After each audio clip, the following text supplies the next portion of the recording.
Good afternoon, everyone. It is both an honor and a joy to welcome you here today on behalf of the Rickenbacker Woods Foundation. This place is rooted in legacy and community and in a shared vision for the future.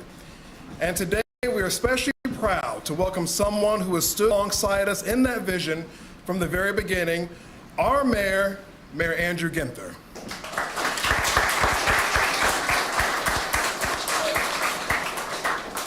Mayor Ginther, your commitment to Livingston Avenue is not new. You have been with us since we first opened our doors in 2017. Your ongoing support year after year has helped lift up this corridor, support our families, and most importantly, invest in the well-being of our youth. We thank you sincerely for that. We also extend our gratitude for your continued partnership with the Livingston Area Merchants Association, whose president, Ms. Nina Cradoff, is here with us today. Hello, President Cradoff. Nina, thank you for your leadership and for always being a fierce advocate for our neighborhood businesses. Mayor, your administration has made significant investments, millions of dollars, towards making our city safer and more supportive for children and families, not only during the summer months, but throughout the entire year.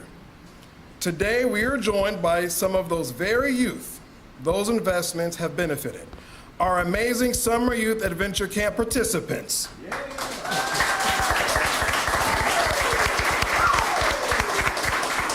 I see you out there. How are you enjoying day number 2 of camp?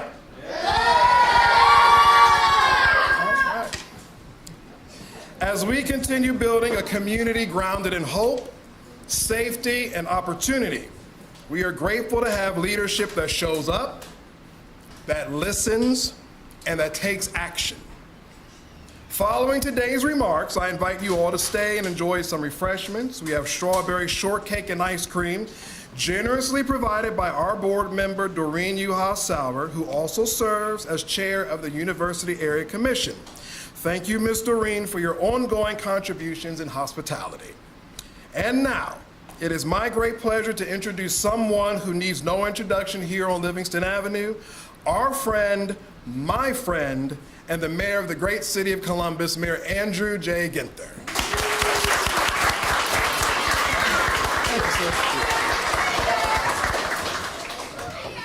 Good afternoon. It is great to be with you, and it's awesome to be with you young people today. You help us all remember what our why is. why we do what we do.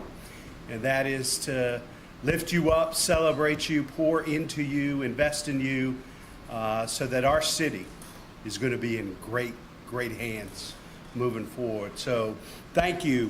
Michael, thank you for that kind introduction and our ongoing. We've known each other a long time. You've been an incredible advocate and fighter for this neighborhood, and just so grateful to be here today. And a little bit of time I spent with Mia,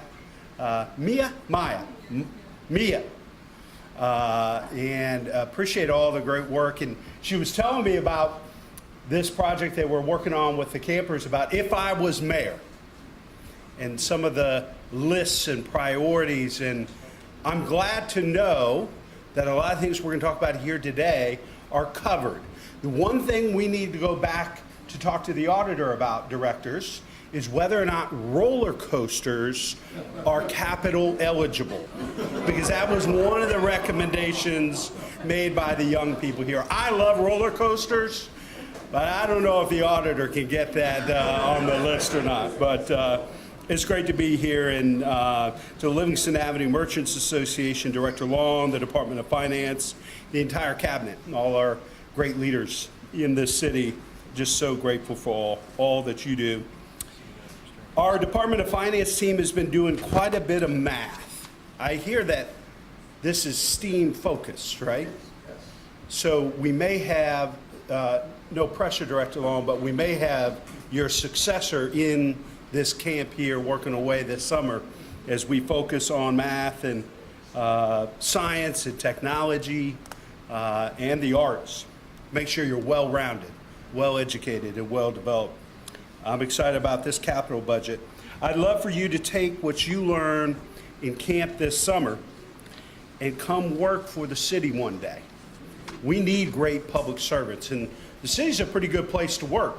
And I still believe that we have some of the best jobs of any public service in the country, because these directors can go in neighborhoods all over our city and see their and their fingerprints, their team's fingerprints on things that make a difference in people's lives. So a great place for public service, young people, if you want to come work for the city.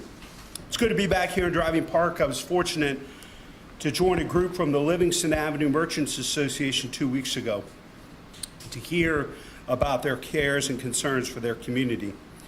My condolences remain with these business owners in the Driving Park neighborhood as you continue to mourn of the loss of a great neighbor. And I remain committed to carrying out the safety improvements we discussed so we can continue to improve quality of life in your neighborhood and in neighborhoods throughout our city. So, from May 18th to the 31st, city crews and Columbus Police were here on Livingston Avenue in this corridor to make safety improvements and investments as part of our Clean and Safe Corridors initiative. So before we get into the capital budget, I want to share just a few of the results of all this great work that we were able to achieve. So over those 2 weeks, we made 5 felony and 4 misdemeanor arrests. We recovered 126 grams of drugs and 2 firearms. We impounded 33 vehicles and cited another 128 vehicles. Worked 9 crime hotspots. Worked 73 requests made to 311 for our kiddos. That's where you call if there's a street light out, or trash hasn't been picked up, or curbs that need to be dealt with. We collected 17 tons of litter and bulk refuse. You know what that is? That's the stuff that makes our neighborhood look dirty, which also can lead to making it look unsafe and a hard place to do business and raise a family. Very important. We patched 591 potholes. Who knows what a pothole is? They tear your car up, something fierce. So we fix those up, because the last thing we want is mom and dad's car being in the shop and not able to get you to camp or to work or doing whatever needs to be done. And we also hung and posted 187 new street signs. This was all done to make this corridor safer, more vibrant, and inviting to the people who live and shop along Livingston Avenue. It's good progress, and we remain steadfast in our commitment to Livingston Avenue and to the Driving Park neighborhood. Today, we continue our investment in this neighborhood and others with the introduction of my 2025 capital budget proposal.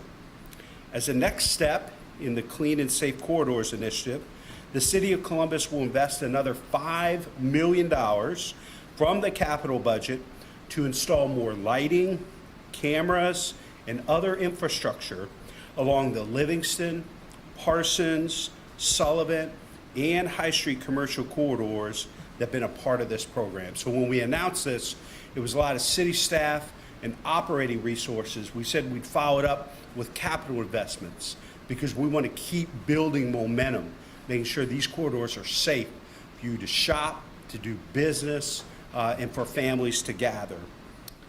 Investing in our collective safety, prosperity, and well-being is one of the most important things we can do as a city, which is why this capital budget, which includes just over $2 billion in new funding and nearly $819 million in carryover funding, will help us build new police stations, purchase fire trucks. Who likes fire trucks here? Create safer interactions and bikeways so that you can ride your bikes safer in this community and communities around the city. Create safer intersections. Who wants to be safer on foot or on bike in their neighborhoods? I know I do. And we know that by investing here, we can save lives and make lives better throughout our community. Expand our recreation facilities. Who wants more pools and rec centers? I know I do. And support high-quality, affordable housing development, right? You know, a place where you and your family can thrive and make sure that grandma and grandpa have safe, affordable places that they can either stay in or get access to, that they can age in place in their neighborhood. Among our safety investments, I'm pleased to share with you that the design of the new Easton Police Substation will be completed later this year and will break ground on the new substation in January, thanks to $14 million in this capital budget. This is an important investment. A lot of people don't realize, they think of Easton, they think about the mall. There are more jobs in Easton than any other area of our city besides downtown. And those are folks that aren't working at the mall and the restaurants, but all the people that work for Huntington and MI and all the other major employers that are up around Easton. And that helps to fund police officers, firefighters, public health professionals, recreation and park staff in neighborhoods throughout the whole city. So the safer and healthier and stronger we make Easton, the safer, healthier, and stronger we make our entire city. Our proposal also includes $15 million in new fire vehicles and apparatus, our largest commitment to fire apparatus in the last 10 years. So we may continue to expand and modernize our emergency fleet to serve our growing city. If you or your family have an emergency and they call 911, we want to make sure you have the absolute best coming to your home to protect you and your family. Some additional safety investments include $2 million to begin designing and deploying a new records management system within the Columbus Division of Police so that we may use the latest technology and data analytics to anticipate, prevent, and solve crimes, make us all safer. $1.9 million for police facility renovations, $1.5 million for fire facility renovations, and $15 million in new funding for the new Franklin County Municipal Court building that's being designed and built collaboratively with Franklin County. I remain committed to ensuring that Columbus is the safest big city in America, and our continued investment in our facilities and technology will continue to get us there.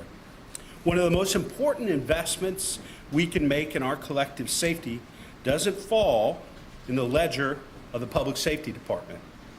It comes by ensuring that every Columbus resident is safely and securely housed. That's why I'm also committing $50 million of the capital budget to creating more affordable housing in neighborhoods throughout the city. We've used our capital budget previously to support the construction of developments like Mulvey Place in Linden, Topiary Park downtown, and the Sinclair on the north side of the city. This will help keep those investments flowing because we know that everybody deserves a safe, affordable place to live in our community. If you work here, you ought to be able to afford to live here. And that's what this investment's all about. Anybody notice any potholes or rough roads around town?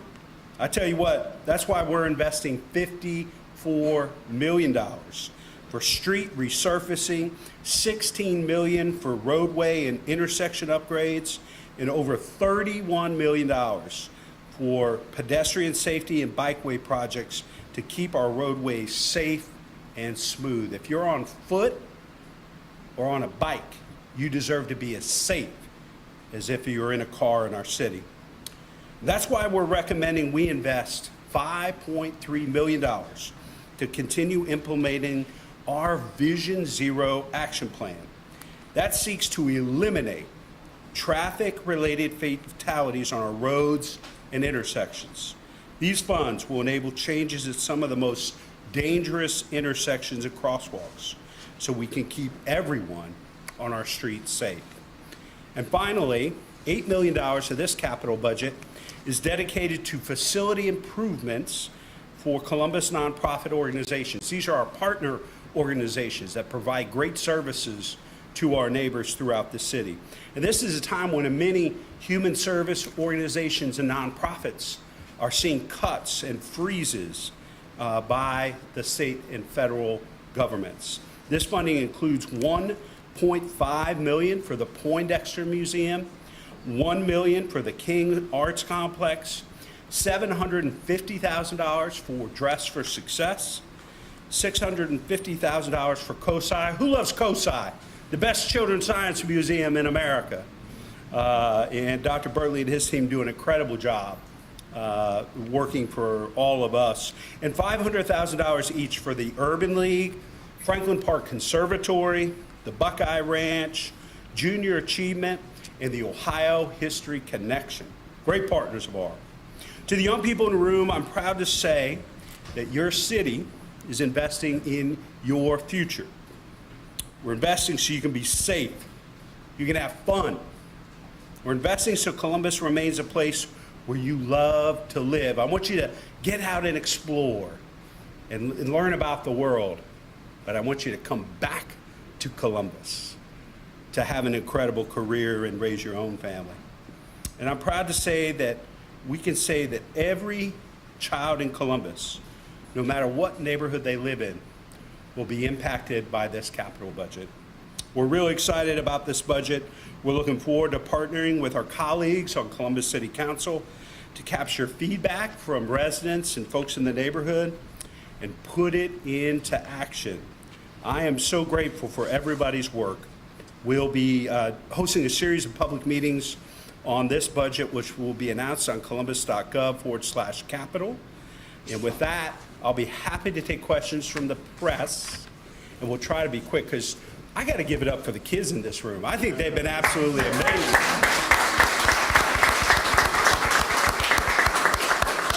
You guys are so much better behaved than my 14-year-old at home. I don't know. You come over to my house and show her how to act and behave, you know. But any questions from the press, and then we'll allow these kids to get back to camp, although I've been thrilled to join them. Last night at Columbus City Council, they approved funding for some new helicopters for the police departments. I want to ask you, like, a lot of police departments, sheriff's offices in this country are now kind of making this switch to drones and drone technology. I want to ask, like, do you view drones as an alternative to helicopters? And, like, why not switch sooner, especially given, like, the price tag of getting those drones versus buying, like, two helicopters for about $6 million? I'd encourage you to talk to police officers and neighbors who are alive today because of the helicopter unit that otherwise might not. When you talk to folks who have benefited from our helicopter unit, they're pretty powerful stories. And I know there are scores of police officers working today or happily retired that might not be without the helicopter unit. It's a huge force multiplier. Part of the investments we're making are to improve technology so they can fly at higher levels but still be able to gather the same information. And I've ridden with our helicopter unit a few times, and fully understanding all the benefit, it is something we're going to continue to invest in. I think we've shown over time we're always willing to look at new technology and innovation. We're not opposed to what you're describing with respect to drones. I think it'd be pretty tough to beat our officers and the helicopter unit for what they do now, but we'll always leave the door open. As a follow-up, I guess, is it because for one reason the city has a commitment to, I guess, having those 21 helicopter pilots on staff training ready to fly those? Is that a reason why the helicopter fleet is, I guess, being kept longer and being updated more? I think because it saves lives. It helps protect our officers. It helps get people in custody who are a threat to children and families, because it works, and it works really well. Yeah. Kevin, you want to go? Sure. Hi, thanks, Mayor. There have been some high-profile crimes at Easton. There's been a shooting. There have been cars stolen, cars broken into. Is the substation a reaction to that? What is your sense of the crime at Easton and whether or not there needs to be a greater police presence there? Is that part of why the substation is being built? Well, we've been talking about this and planning this for a couple of years. We're thrilled about the partnership we have with the folks at Easton. As you know, Kevin, you look at the numbers and the statistics, crime is dropping dramatically. You know, violent crime, both homicides, felonious assaults, and other things here and in cities across America because of the great work of the Columbus Division of Police and the tips and information coming from the community. So we can't rest on our laurels. We have to continue to focus on preventing crime as much as possible, continuing to invest in prevention, intervention, and enforcement. Obviously, I just said the Easton Job Center, I think, produces more income tax revenue for basic city services than any other job area in the city besides downtown. So we're protecting that investment and making sure that they continue to grow and thrive. But we're also, as you know, building a new substation over on the hilltop and other places as well. And so we're going to continue to do that to keep us all safer. But it's not in reaction to any one thing. What's the status of the Hilltop substation? That's been on the books for a while. And It's been a little bit more complicated because I think we had to do an exchange with the state government. Is that right, Director Bashotti? But I think we completed design, break ground next year? Is that right? I'm looking maybe Director Long. Out for bid right now. So game plan is for construction completion next year. So you have $15 million in the budget for fire vehicles. How does that number compare with other years, and why is it important to make sure you're funding that this year specifically? I think we've been anywhere from 5 to 10 million over the last decade or so. And I think certainly as we continue to grow, we've opened a couple of new fire stations. And so we just need more fire apparatus. And if you don't replace the apparatus every so often, it becomes much more costly to maintain and keep in service. And so part of this is investing in our growth in the future. Yes, sir. Deputy Anderson, first of all, thank you for being here. My question is, we had a chance to talk to our campus this morning about how many people we work alongside and how task heavy it is for you to be able to do your job and counsel everybody else. So what is some advice that you can leave with our campers and how to let them know how they can be pillars of their community, working alongside each other so that they can make a positive impact within their community? Well, first and foremost, unless you're sick, show up every day to camp. You know, show up every day to camp. And bring a spirit and a curiosity. You know why I love my job as much as I do? First and foremost, I get to have an impact and make a difference in people's lives all over the city. But I love to learn about things I don't know about. Still, I just turned 50 this year. And even at old age of 50, I still love to learn something new every day. So bring that curiosity. I know your guys will be focused on STEAM, but bring that curiosity, not just to camp every day this summer, but you know, in the school year and the years ahead. Bring that same sort of curiosity about learning about things, and then just have a heart of service for your neighbors. No matter what you do for a career or a job, if you love your neighbor and you're here to serve your neighbors, Columbus, the brightest days are still ahead of us. Jordan. Mayor, the Facilities Authority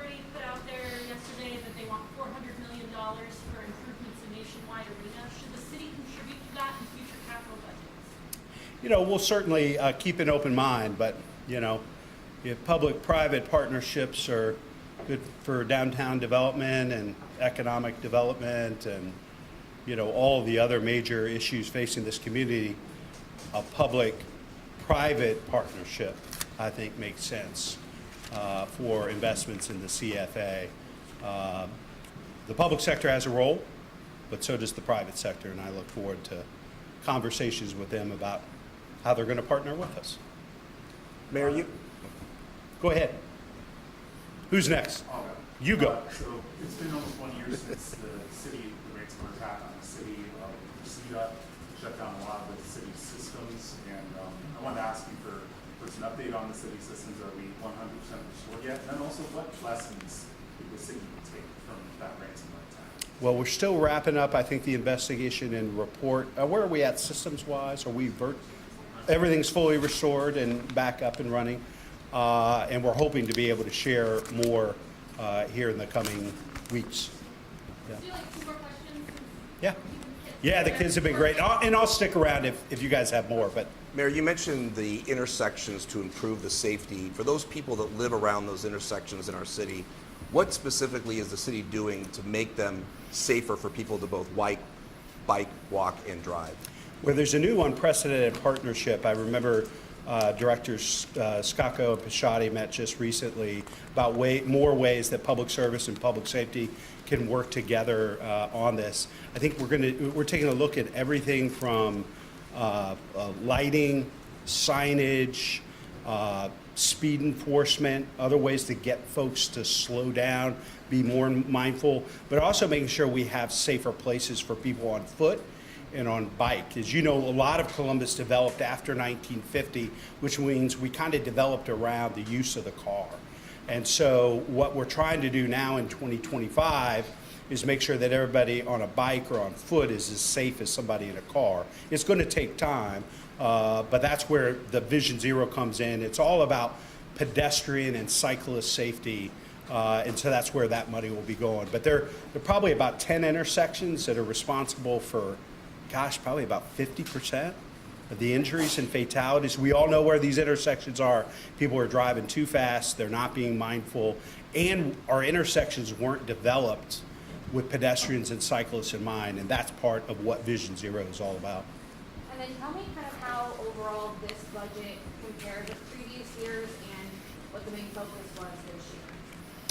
You know, I think safety, health, and housing, I mean, those have kind of the biggest focus of this year's capital budget. It's pretty similar, I think, to more recent year capital budget. And this is totally separate from the bond package that'll be on the ballot this fall. So our goal is with that bond package to continue to have very healthy capital budgets in the future. But I would say safety, health, housing are the big priorities, and it's pretty similar to more recent capital budgets. Jordan? Oh, I was going to ask about the municipal court. Last year had a lot of funding for that, and I don't believe that construction has started. What's the timeline of the municipal court building? Chris? Sure, design is currently underway, and we don't anticipate groundbreaking until sometime this year. I didn't want to give you bad information. Ask the director and get the good information. I guess one more question. Yeah. Oh, no, sorry, do you have anything else to say on that? No. On Only one more. You might be interrupting snacks. So. that nice screenshot.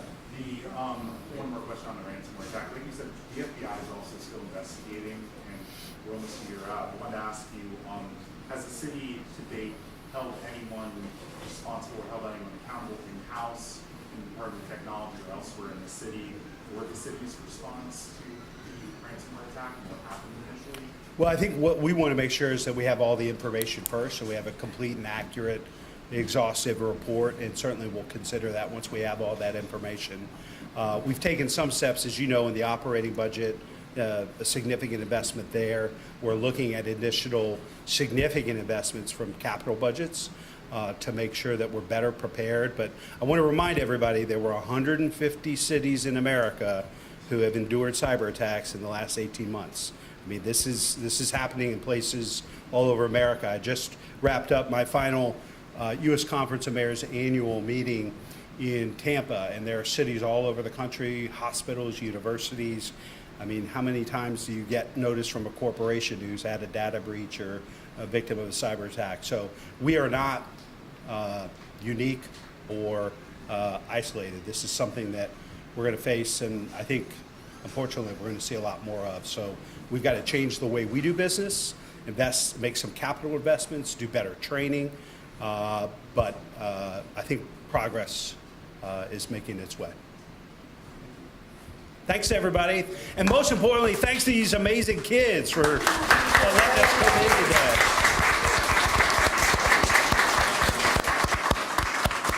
You guys were amazing.